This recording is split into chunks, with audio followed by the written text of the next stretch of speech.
Hello, everyone. Welcome to this session 7.2 on methods and capacity building. My name is Patrick Labelle. I'm a research librarian at the University of Ottawa in Canada, and I will be hosting our presenters and our different talks this afternoon or this evening or wherever you are, whatever time it might be. And just to start off with, I'd just like to thank the sponsors that you see on the screen. And we have a total of 6 presentations to share with you this afternoon. And we'll start off with our first presenter. And this is a presentation that's been recorded. So just give me a moment here while I find out where that is. Just like to introduce Dr. Carole Lunny, who is with St. Michael's Hospital in Toronto, Ontario, Canada. And her first presentation of 2 this afternoon is on advances in overviews of systematic reviews. And I will just go ahead and share her video.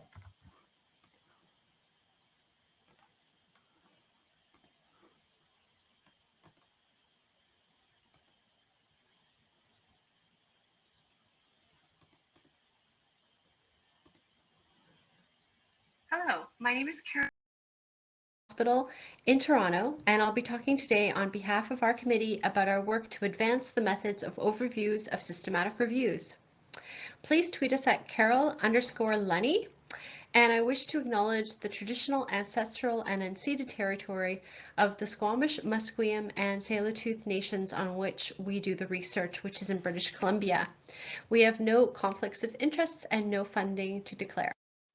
Several author teams have expressed concerns about the volume of systematic reviews that are overlapping in content, but overlap across overviews has not been studied. Conflicting results across reviews and perhaps overviews on the same topic can confuse or create uncertainty for decision makers. So our objectives were to assess prevalence of overviews, their citation rates, and journal impact factors, and assess if overviews overlapped in PICO eligibility criteria, and then categorize overlap as identical, nearly identical, partial, or subsumed. So this research is based on 2 published studies in research synthesis methods. The first is a bibliometric study of overviews of systematic reviews, and the second is called a new taxonomy, was developed for overlap. So overviews are growing number, as seen here on the graph on the left. A search for overviews and their synonyms identified 1,218 overviews published between 2000 and 2020, the vast majority of which were published in the most recent 5-year period. We identified 332 overviews published in 2020, which is equivalent to 1 overview published per day. We sub-analyzed 540 of these and found a median of 8.5 citations per overview per year, published in journals with a mean JIF of 4.4. In multivariable analysis, overviews with a high number of citations and journal impact factors had more authors, larger sample sizes, and were open access and reported funding source. So we define topic overlap as duplication of PICO eligibility criteria, not reported as an update or a replication. Our taxonomy of 4 types of overlap were identical overlap, where PICO and aims were identical to another overview, nearly identical, where the population intervention and comparisons and at least 1 outcome were identical to another, partial overlap when 2 overviews had at least 1 component of PICO in common, and a subsummation is when overlap, when the population intervention comparisons and at least 1 outcome was addressed in full by a second broader overview. Subsummation can be visualized by the narrow overview above in blue, which is subsumed by the broader overview in black and white stripes. Of the 541 overviews we examined, 169, or 1/3, overlapped across similar PICO. and fell within 20 out of 22 WHO ICD-10 medical classifications, as can be seen in the bubble chart on the right. Of the 169 overlapping overviews, none were identical in Ames and PICO. 9% had nearly identical overlap, 73% had partial overlap, and 18% subsumed others. So in conclusion, 31% or 1/3 of overviews overlapped across 20 out of 22 WHO medical classifications. Though we observed slight differences in the scope of the overlapping overviews, we feel that at least some of the overlap is unnecessary and wasteful. Future research into overlap in other study types, such as systematic reviews, using our taxonomy is needed. Authors can use our sample of overviews to identify topics that are already covered and gaps in the evidence. I thank you for your attention, and I welcome any questions.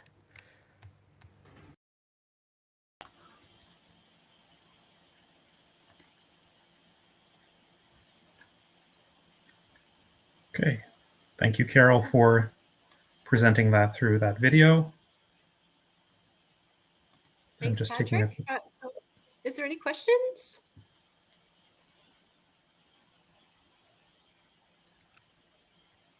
So are we waiting for questions to come through the chat? There is a question in the chat, Okay, and great. it's are you seeing the questions, Carole? Sorry. I am, but go ahead, actually. Okay, so the first question, were these studies only from the health sciences field? Yes, they are, but we're hoping that this could be equally applicable to humanities and social sciences as an example, and perhaps environmental sciences. Okay. Just going to wait a few more minutes to see if someone else in the chat. Yeah, so just to give a bit of context, like this is actually a really great study to be able to assess the relevance. So say, for example, you have a study question and you want to see, you have a whole bunch of systematic reviews and you want to see if your, say your PICO for your question of interest is actually relevant to the systematic reviews. A lot of times what we do is we only just like read the abstract or the title to see if the systematic review is actually relevant to our context. But using our taxonomy gives you a little bit more detail about what type of overlap we're looking at and whether it's going to be a relevant systematic review for you. Perfect. There's also another follow-up question here. Were you able to narrow down why and if the results changed between the reviews? No, so we didn't look at that in this study, but we actually are coming out with another study, and it's about, we have like a sample of systematic reviews, and we're looking at whether the results of those reviews were different or discordant. And in that study, it's actually quite fascinating because we had 21 overviews that looked at clusters of systematic reviews on the same topic. And we found on the most part that all of the reviews agreed in direction of effect. Like I think it was a majority of overviews that when you looked at them, they actually weren't that discrepant when you looked at the effect estimates. So that's actually very optimistic, I think, finding, because even if you do look at different systematic reviews on the same topic, in general, they'll probably come to the same result. Okay. I'll just maybe go ahead Patrick, and ask am I in disco mode? Is my video coming on off? No, it's fine. Everything's good. Oh, okay. It's a bit of a delay, but it's good. So I just had a follow-up question maybe with regards to the reviews. I don't know if this is information you collected, but in the process when you were comparing the reviews, did you find some that were stronger in terms of coverage beyond just the traditionally published literature to include gray literature? Did you see discrepancies or changes? Yeah, that's a great question. And as a matter of fact, we didn't. On the most part, they were only published studies that we found across. We actually looked at quite a few, 541, and very, very few of them actually included any gray literature at all. Okay. Not seeing any further questions in the chat. Maybe for the sake of time, we'll move on. And if people have further questions for Carole, she'll be back at the end for the final presentation as well. Yeah, thank you so much. Thank you, Carole. Our next presenter is Heather MacDonald. She is Health and Biosciences Librarian at Carleton University, also located in Ottawa, Canada. And her topic is on searching and reporting in Campbell Collaboration systematic reviews. And we'll get that started right away.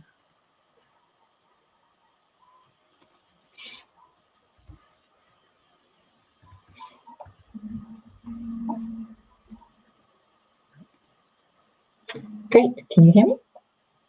Yes, we can. Perfect.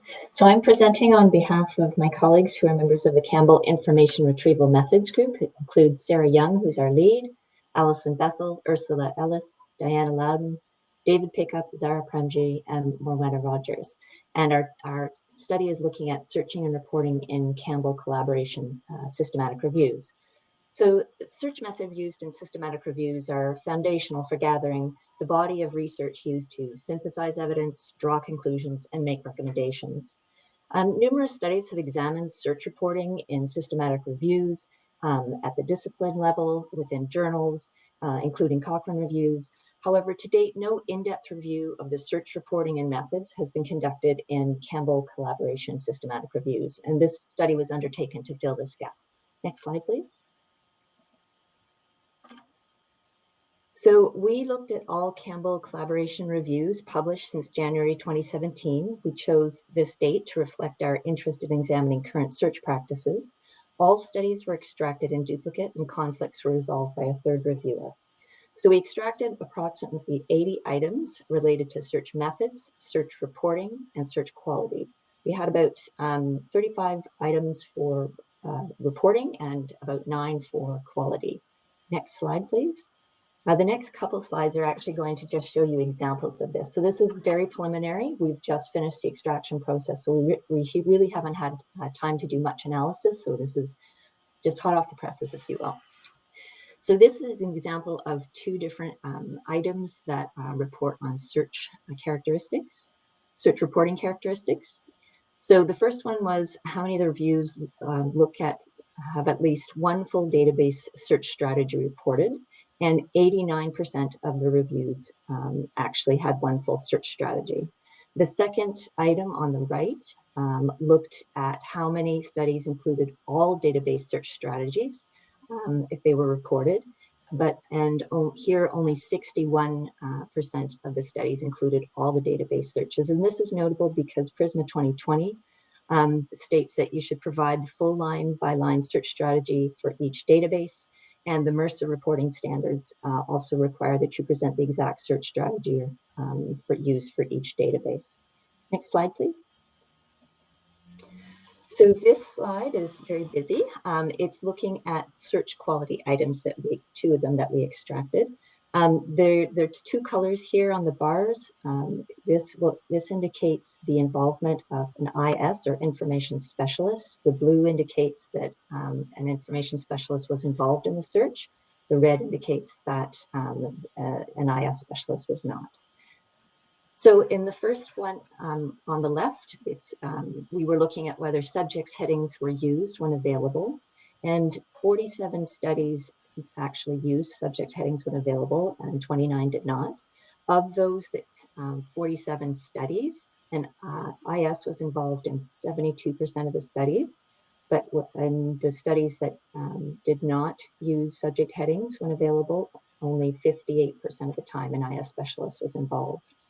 The second example is looking at data syntax, whether it was used correctly. And this would include things like proximity operators, truncation, wildcards. So in the first case there were 68 studies that used data syntax correctly. Only 12 studies did not.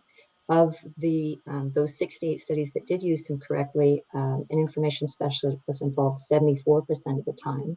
In those that did not use the data syntax correctly, an IS was involved only 25% of the time. So this, next slide, please.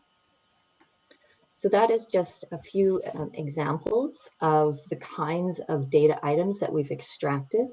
In terms of the analysis, our next steps include looking at aligning the data items that we extracted, align them with the reporting standards, including Mercer and Prisma.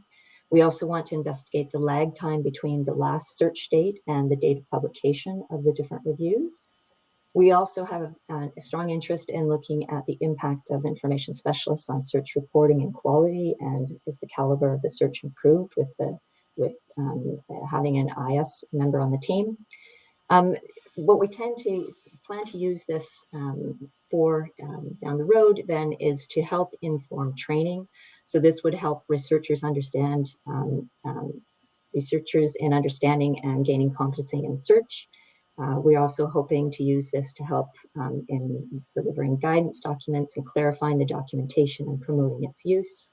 And then also to look at the peer review process to make sure that search components are part of the peer review process. And then the final slide, please. So I'd just like to say thank you for everybody for attending. I will point out that if you're interested in learning more about this project, there's a more in-depth presentation detailing more of the types of information that the items that we've extracted. It's session 9.1, which is the Campbell and Cochran Information Retrieval Methods Group, and they're going to be doing updates on current projects. That's at 8:30 UTC. So I'm happy to answer any questions from anybody.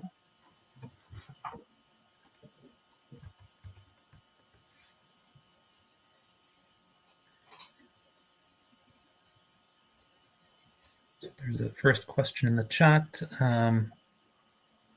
Okay, so this is maybe another question. It's for Dr. Bethel, so we'll leave that one out for now. I'll just go ahead and ask a question, Heather, about how you assessed, for instance, syntax and the proper use of operators in the search reporting. So we were basically looking at what they reported, if the databases reported, to make sure that the correct syntax was used. So based on the platform, for example, to make sure it was used correctly, we weren't evaluating what the search components, what the search terms were. It was just the syntax portion of that. So. Okay, that makes sense. And Kate just clarified that the question is for you. So can you estimate how much time it takes to extract the data that you analyzed per review? That's a good question. I don't think we looked at it. And I think it's quite variable depending on the reviewer. Some of us had more experience with the data extraction. The initial one was probably double what it took in the end. I'm just trying to think personally what it took for me. I think the first one probably took close to an hour, and then by the end I was going through more like half an hour, but I've done a lot of extractions, so that may be just unique to me. Okay. A question from Michael. What was the source of study characteristics used to analyze the data extracted? And was that new or from some other set of guidelines? It was a composite. It was looking at some of the reporting standards, for example, in Mercer. It was also just as librarians, because most of us on the team are information specialists or librarians. So just looking at the parameters that we would look for in terms of sort of that quality aspect. But we also did look for the guidelines and Prisma. And some of the other elements, like we also are looking at information specialist involvement. So there was some other elements too that I haven't reported on, but I think the session that Sarah Young will be presenting on tomorrow will cover more of those.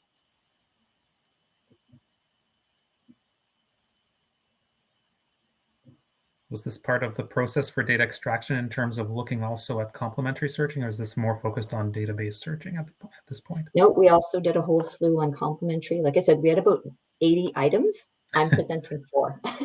Yeah, so okay. Sarah will be presenting a lot more, but yeah, we have a lot of data to work with. So as I said, this is just hot off the presses. This was just the preliminary analysis just to generate the graphs. Got lots of work to do this fall. Perfect. Any other questions in the chat?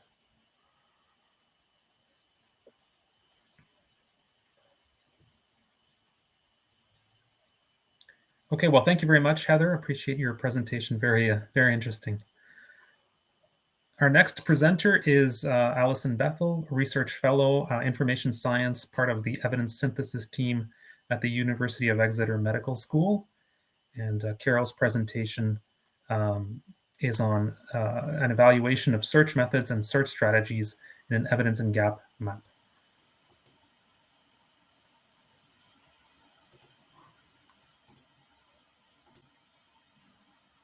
Okay, hopefully that's working. So thank you very much, Patrick. Thanks to Campbell for allowing us to present this. So it's a very brief overview of some of the work I've been doing with my colleague Naomi Shaw. And this was part of a Campbell Evidence and Gap Map for the National Institute for Health and Care Research, and the Health Services and Delivery Research Programme. So that's the kind of background to it. So the project was to look at peer support in health and social care. And in terms of the searching, we had to do this in 2 stages. So the first stage was to search for systematic reviews. So as it shows on the slide, we searched in 8 databases, and they're all listed there. And we did 6 methods of what we called supplementary searching. And in the supplementary searching, we've got Google Scholar and Prospero, just to mention, you know, they could potentially go in the database searching, but we put it in the supplementary searching. And then once we'd gone through the whole process of screening the systematic reviews, we then went on to search for randomized controlled trials. So for the randomized controlled trials, we only did we did searching in 4 databases, and then we did supplementary searching, just 3 methods. So that was citation searching and Google Scholar. So what we did then was we used a search summary table to download all the search results, just to give us a picture of where the included articles had come from. And I'm only going to present stuff on the systematic reviews just because of time. It's just to give you a bit of a flavour of what we did. So this is a search summary table. And in here, we list the included references down one side. We put the databases across, the supplementary searches and the different ones that we did. And then at the bottom there, you'll see there's a lot of information that information specialists or librarians will hold about the searches, and you'll also find it within the paper or Prisma. You'll also see on the other side, there's stuff on number needed to read and sensitivity and precision. And for the databases and the included references, it will give you the number of unique records and the yield and the sensitivity and precision of each database as well. And another interesting column there is the format, which I think is quite an interesting one that it's useful to see at the end. So we completed one of these for the systematic review. So I'm not going to show you a completed table because it's quite dense. So I'm just going to give you the kind of top line kind of results that we found. So for the systematic reviews, we only found unique references in 3 of the databases, so 3 out of the 8. And in the search methods, there were only 2. There are additional references found from 2 methods of supplementary searching. So that was forward citation searching and Google Scholar.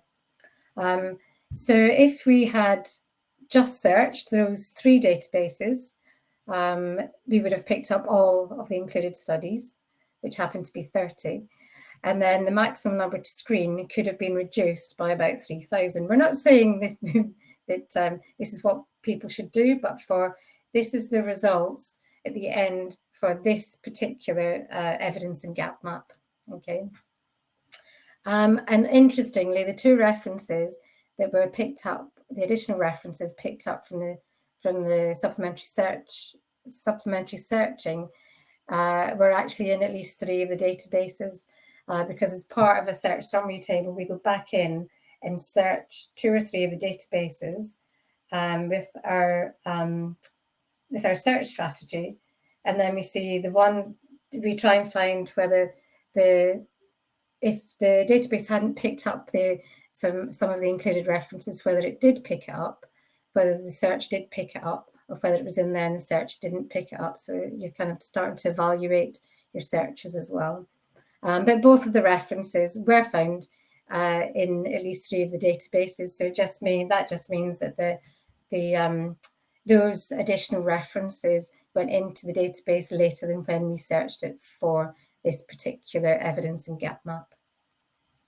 So we thought this was really interesting. So we thought we'd take it, a step further and look and try and evaluate our search strategy for Medline.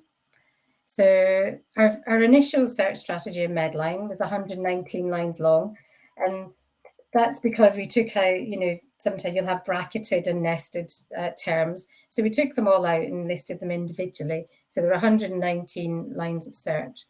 And then when we looked at which lines of those search found any included papers, there were only 18 lines. So that means, over 100 lines of the search were actually redundant. They didn't pick up any of the included papers. And then we sort of thought, well, I wonder if we can make this search even smaller. It was a bit of a challenge, really. We're not saying that this would be the right search to do for this sort of question. So then we got it down to 2 lines of search. And when you look at the numbers of hits from the original to the revised, they all found all of the 30 systematic reviews. The original, the edited, and the revised search strategy.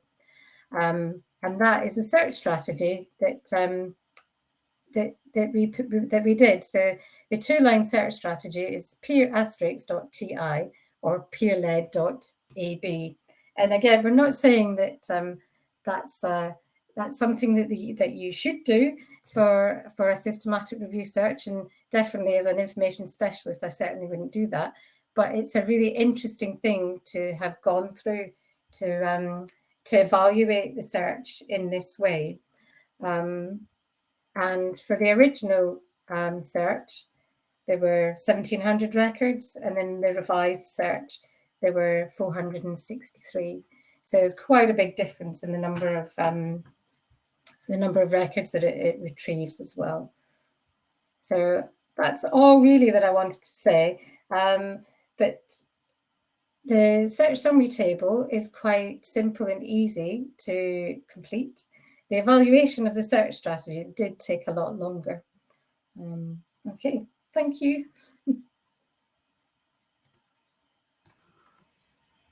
All right. Thank you, Alison. Stop sharing. Yep, that's fine. I think we're back on, both of us, and just waiting to see if anyone has any questions. This is a long one. Okay, this one really is for Dr. Bethel. This kind of post-search, post-screening reflection is fascinating. I'm wondering how widely one can apply the conclusions that you draw from investigating one particular project. And also, would you feel comfortable using these observations only for updates to the same research question or also for related topics? Well, the particular search summary tables we do for every systematic review or evidence gap map, and it does, I wouldn't necessarily change what you do, but I think it makes you more confident about what you do. So you can, I must have about 30 of these, and you consistently see the same things coming up. So, for example, certain databases for certain subjects, as a librarian or an information professional, you might think that's not going to give me any, but you end up doing it a just in case search. So actually, I think it does give you some confidence to say, no, that's not going to give us any additional results.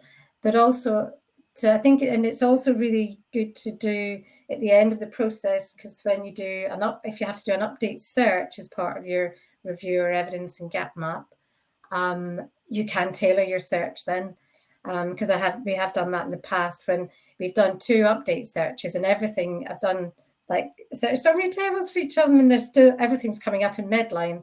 And you say, well, for the next update search, I'm just going to search Medline, and it's in the methods that's what we did. But but it'd be interesting, I think, to see it being used for updated reviews. So I think there's some interesting stuff perhaps to be done there as to whether it is applicable kind of further down. But I think as an IS, if I look at someone else who's done a review, you might look at their search strategy, but you don't know if it was any good. You know, you can be 100 lines long like hers was, but actually only 18 of those lines gave us the included articles for our evidence and gap map. So I think it's a really useful starting point, perhaps, if you're asking a similar question. Okay, perfect. There is a follow-up question, but maybe because we are a bit tight on time, if you want to maybe answer that one in the chat while we move on to the next presentation. If we do have time, we can come back to it later. Our next presenter is Dr. Jessica Lynn Corsi, Senior Lecturer at City University in London. And her presentation this afternoon is on, or evening in her case, barriers between illegal bibliographic indexes and evidence synthesis. Thank you. Yes, good evening. It's 8:30 p.m. here, but it is well worth making the time to join you all. Thank you so much. So first, I want to acknowledge that what I'm presenting to you today is coming out of research funded by the UK PRP. The logo up here in the left-hand corner of this slide, the UK Prevention Research Partnership, and is coming out of a consortium grant called Vision, the logo at the bottom of the slide. These are branded slides. Vision is a 5-year consortium grant on violence, health, and society. So what role do I play in that grant, and what is this research I'm presenting to you? So I'm a law lecturer, I'm a legal academic. I'm the only legal academic in this consortium grant. We have many public health experts, for example. So for them, a systematic review is old hat and standard practice. But this is my very first systematic review. It's an interdisciplinary, Vision is an interdisciplinary project, and we're using a lot of cross-disciplinary applications. It's not very common for a legal academic or anyone working with the law to engage in a systematic review, for example. Mine is called The Gender Dimensions of Defenses to Homicide, and you can find the protocol here, or I can send it to you. And it's been such a journey. Interdisciplinary and cross-disciplinary work is so fascinating, is probably one of the most positive terms you can use for it on a good day. And I've hit a lot of issues, and we've hit a lot of issues. Specifically talking about right now, just to narrow it down, is that in this narrative systematic review, and one of the big problems has been that the main legal bibliographic databases that are needed to answer legal questions, there are 3 of them, I'll present them on the next slide, don't interface well with systematic review methods in a number of ways. And then when this comes up, because systematic reviews aren't very common in law schools or amongst legal academics, and law is not a humanities or social science subject, and our legal bibliographic databases aren't even as good as those, like SOC Index or Crim Abstract or something else, let alone something like Medline. There are very few people you can troubleshoot this with. But these databases remain uniquely comprehensive. So if you are actually trying to do a systematic mapping regarding a legal question, you should use these databases. So if anyone has come across systematic reviews that are using these databases, I am always so interested to read them. It has been also interesting to try and locate them. So what are some of these issues? Well, first, the 3 databases. The 3 most important bibliographic indexing databases in law are LexisNexis, as you can see on the screen, Westlaw, and Hein Online. And these are commercial databases. They're designed to be used by large, deep-pocketed law firms, not by researchers. And that's probably one of the starting points of why they don't interface very well with systematic reviews. They're expensive, they're exclusive. If you're at a university with a law school, you probably have access to them. Some of the things that have come up in terms of the ways that these databases don't interface very well with systematic review processes are in searching. So these databases have limited Boolean search capacity. They have varying Boolean search capacity. You might want to read through their documents on how to do that. And if you're using other databases, so probably the most common systematic reviews I see using these databases will be medical legal research. So people asking questions about how legal changes are influencing medical practice. I see that in my searches for learning more about how to use these databases. So if you're combining using one or more of these databases with other databases like Medline or something like that, you might have to modify your search terms or use different search terms or search strategies. You won't be able to use the same one for Medline as Westlaw, for example. There's no thesaurus in these. You don't want to use index terms or subject headings like you would use in other databases, for example. Those are just a few of some of the searching problems you might come across. And if you're an expert in systematic reviews, you might be surprised by this when you go to use these databases. There are problems at the export and screening stage. For example, LexisNexis is a very important legal database globally, but it only exports to RefWorks, which cannot be used for dual screening. So that's going to present an issue. I talk about a workaround on the next slide. If you run into problems, you might find that, as I did, your friendly law librarians and information specialists want to help you. The representatives attached to your university's databases probably less so, but they've never done a systematic review before. They're not used to a request to export 300 records to specific software, for example, so they might not be able to troubleshoot with you. And then the people that are experts at systematic reviews are probably unfamiliar with these databases in particular. And then this is a little bit about the databases, but what will you find in the process? You're going to come across records that, for example, are 75 pages long with 300 footnotes, multiple citations in the footnotes. So citation tracking is probably going to be an issue. And that's just one example of when you finally get past some of the barriers to access, searching, exporting, screening, troubleshooting, you might find yourself in a different position than if you were looking at articles from Medline, for example. So what can you do?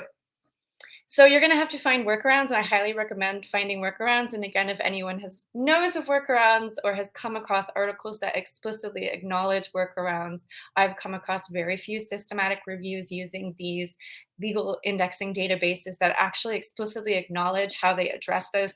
So first, in terms of access, open information, there are multiple free legal databases, but they're not as comprehensive. The three main commercial databases remain significantly, uniquely advantageous, but still, that might be your only access point to using any legal database if you're asking a legal question in your review. In searching, I recommend letting the legal databases dictate your search terms. This is what I'm doing in my first systematic review as part of this project. Or I've seen other articles like this one I linked here explicitly acknowledge that they needed to have distinct search approaches for legal and non-legal databases. In terms of the export and screening stages, if your scoping tells you that Lexis, it's always changing its name, Lexis Library, LexisNexis, Lexis One, but Lexis in general, it's going to have that name in it. If that database is redundant for you in your scoping, definitely skip it, because working with RefWorks in your exporting and screening stage is going to be a headache for you. Or you could do what I did. I couldn't skip it because my scoping showed that Lexis was an important database in my database search stage. So I exported to RefWorks and then into EndNote, where you can conduct dual screening. Or I've seen, we almost did this, thank goodness we worked it out before we did. I've seen articles that export from legal databases to Excel folders or a shared folder for the PDFs. That's an option too. What about troubleshooting? If it's not common to use these databases in systematic reviews, there's not a lot of institutional knowledge. What I did personally is I had group team meetings. So from my university, I would call a group team meeting with our systematic review librarian experts and our law librarian, and we had multiple team meetings together to troubleshoot how to make this happen. I've seen other systematic reviews using these databases partner with legal experts, so maybe all of their authors are in the medical field except for one. They've got one lawyer who is very familiar with these databases, and I've seen a lot of acknowledgement of thanks for law librarians that helped the authors use these databases. Some things you're just going to have to allocate significantly more time for. So citation tracking, the records that you return in these databases are going to be very cumbersome as compared to something from the medical field or from the sciences. And I'm hoping ultimately to, when this systematic review is over and the systematic review is published and then the legal findings are published separately, because this is cross-disciplinary, law journals do not publish systematic reviews. So we'll have to address that. Another interesting outcome of working cross-disciplinarily and interdisciplinarily. And then when that's done, I'm hoping to take all of this learning before I start my second systematic review and publish something open access, a how-to document for how to conduct a systematic review using these main legal databases, so that anybody else that wants to can do so without being turned away by the challenges they might find. So in conclusion, there are significant barriers to using these legal bibliographic indexes, and this can slow down your systematic review. But these databases remain the most comprehensive sources for anything related to law. They have unique advantages that you can't replicate in other databases, including open access legal databases. So my recommendation is that with workarounds, extra time, and patience, you can and should be using these databases if you're conducting a systematic review that asks a legal question. Thank you very much. All right, thank you for your presentation. If you do have questions, we'll ask that you put them in the chat, and maybe Jessica, you can answer them as we move on to our next presentation. I didn't want to cut you off, but I don't want to have people not take advantage of asking questions. So please feel free to do that in the chat. Our next speaker is Carole Lefebvre. She is an independent information consultant with Lefebvre Associates Ltd in Oxford, and also lead convener of the Cochrane Information Retrieval Methods Group. Carole's presentation is on the InterTASC Information Specialist Subgroup Search Filter Resource. So I'll let Carole carry on. Thank you, Patrick.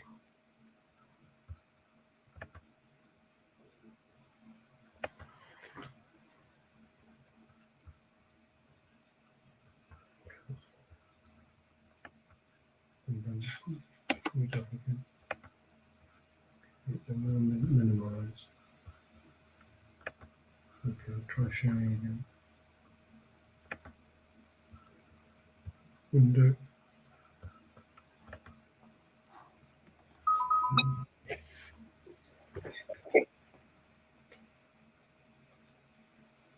I'm just trying to get my slides up, Patrick. No worries.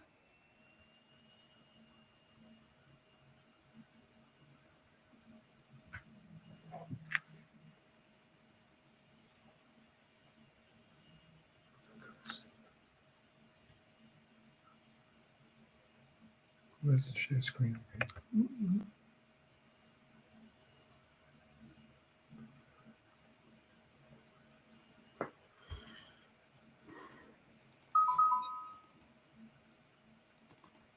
For some, I can see them, but for some reason they're not showing on the view that you're seeing as far as I can tell at the moment. So we're still persevering.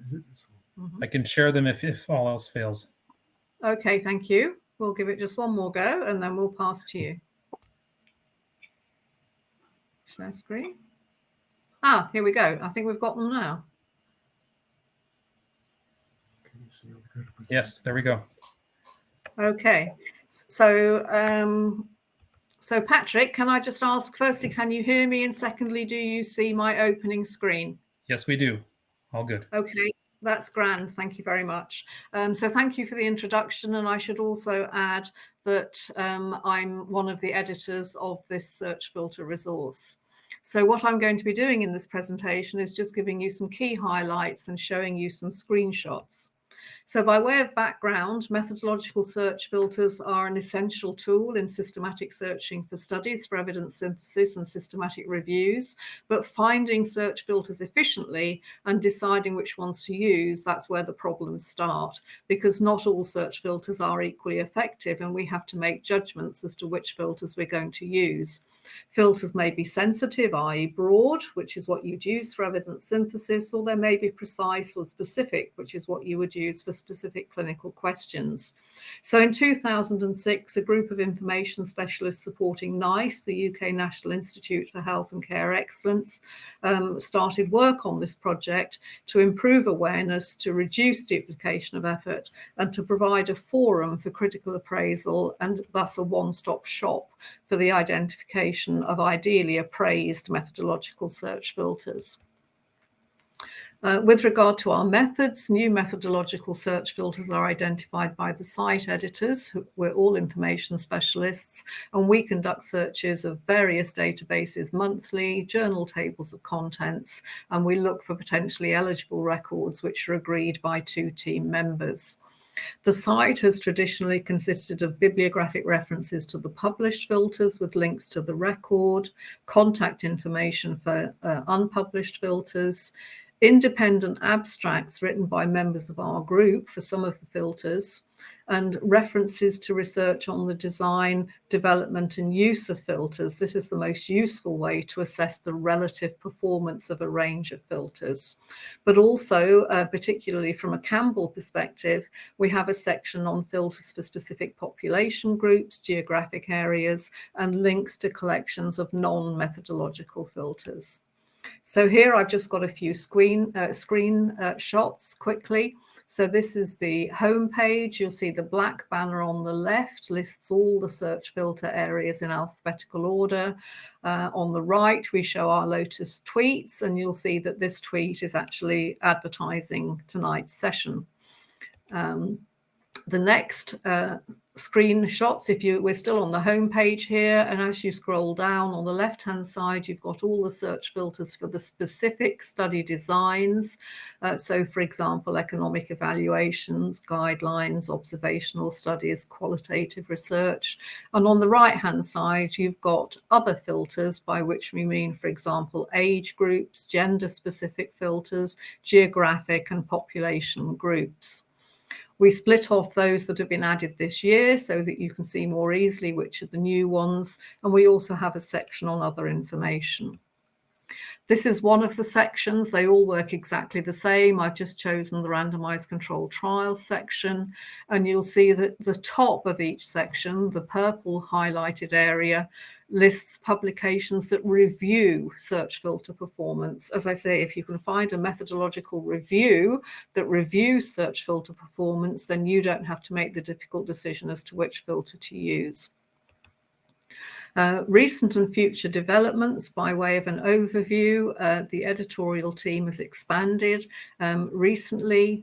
There have been site enhancements to link, for example, to automatically launch the filters in various databases, links to comments, errata and retractions. Retractions are becoming increasingly recognized as very important in systematic reviews, visual presentations of comparative performance data and guidance on reporting filters. And we're also promoting the site more widely. So I'm just going to quickly touch on some of those topics. Here is an example where from the Cochrane Handbook, we provide launch links that link, for example, to all of the Cochrane RCT filters. So you literally hit the launch button and it runs in PubMed or indeed in Ovid if you have a subscription. With regard to links to comments, errata and retractions, the purple one at the top, we have it both for the search filter performance section. So you'll see that the Glanville paper in purple at the top links to a conference abstract, and the Cooper paper below links to correspondence. And within the search filters themselves, again, we link to comments and indeed we link to errata. With regard to filter performance data. This is just an example from prognosis. This is where we've started. This is a screenshot showing the background information we give about performance data. And then we actually show examples of the performance data itself. And taking this example, you'll see the second set of columns there labeled Haynes Broad indicates that the Haynes prognosis filter, their own data suggested 95% sensitivity, but when this was tested externally by others, externally validated, the orange column, you'll see that they reported only 72% sensitivity. As I say, we split by year for the current year and years previous, and that's a list, again, a screenshot showing all the filters added in 2022. And by way of keeping up to date, the newly developed resource is now being promoted much more widely through discussion lists, including the Campbell IRMG list, conference presentations, invited presentations, and Twitter. So by way of conclusion, the search filter resource has provided access to search filters since 2006, but recent developments have made it even more useful and efficient in identifying and using search filters. We welcome feedback, whether that's to do with filters that we're not currently showing, whether it's results of independent testing of filters, whether it's comments on usability of the site, errors, broken links, etc. Please contact the lead editor, Julie Glanville. Her email address is julie@glanville.info. So please do visit the site, and my email is included at the bottom. Thank you.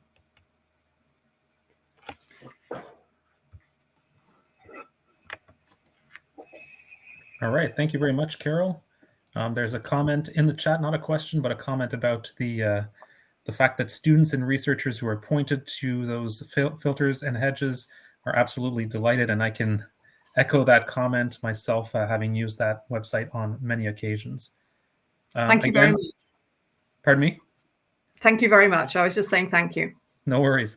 So if there are further questions for Carole, you can post them in the chat, and she'll be able to answer them as we move on to our final presentation. And we welcome Dr. Carole Lunny back for the second time. This last presentation is on the development of a new risk of bias tool for network meta-analysis. And I'll just get that set up.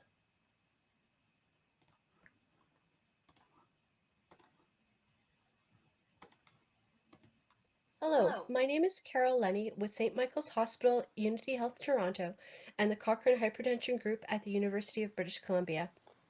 I'll be talking today on behalf of our steering committee about our project to develop a new risk of bias tool for network meta-analysis. Please tweet us at Carole_Lunny and use the hashtag NMA. Several tools are designed with different purposes.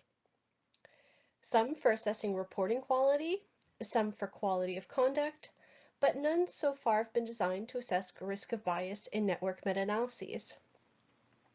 To assess reporting quality of NMAs, users could use the 2015 Prisma NMA statement or the 2011 NICE UK DSU checklist.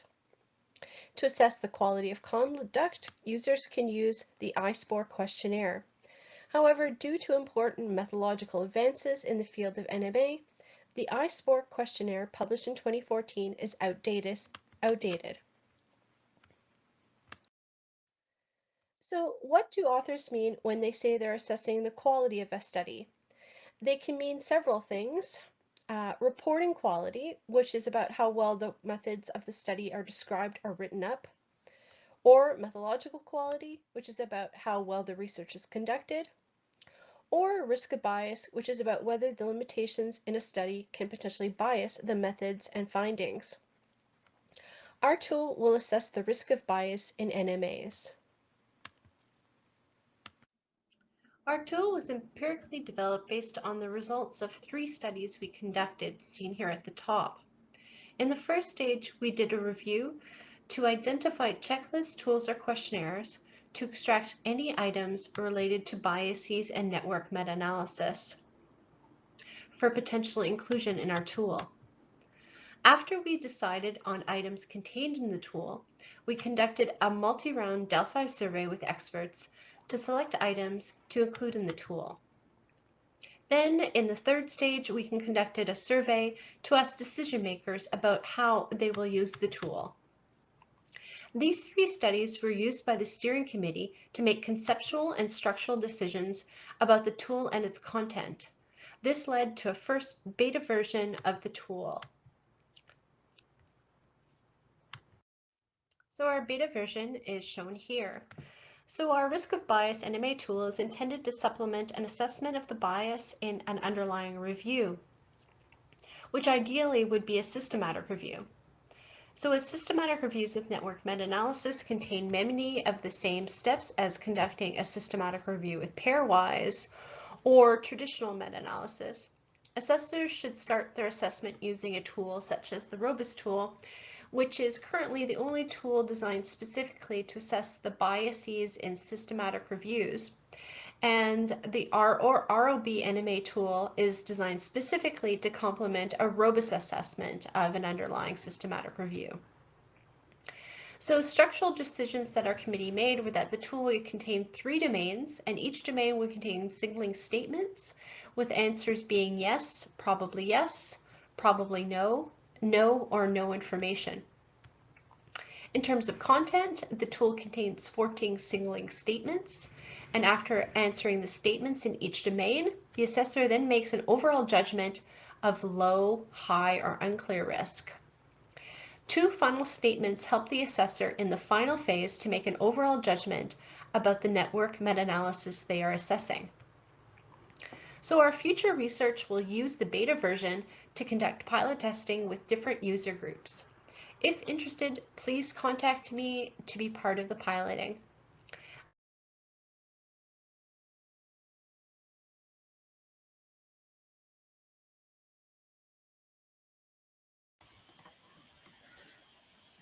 All right. I don't know if we missed something at the very end there of the video, but Yeah, I think it just ended. I was just thanking everybody for their attention and asking for questions.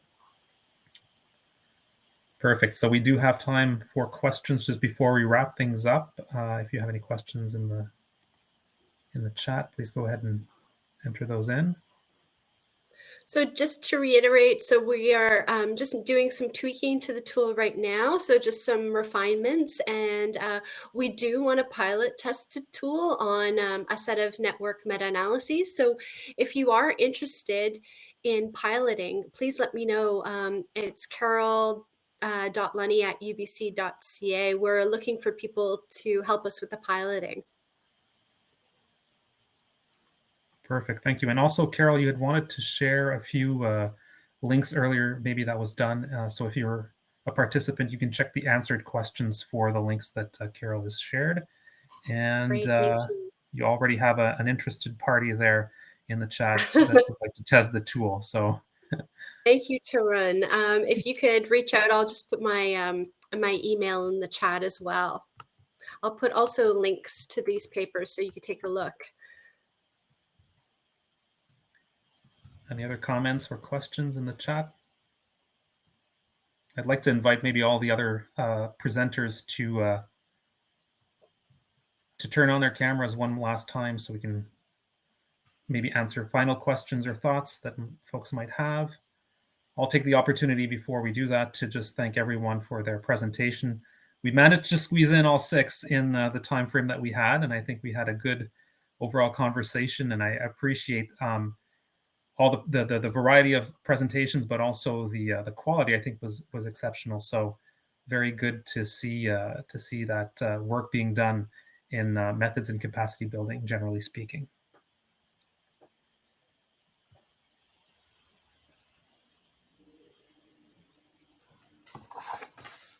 I'm just seeing some thank yous in the chat. Just go ahead and share one final slide.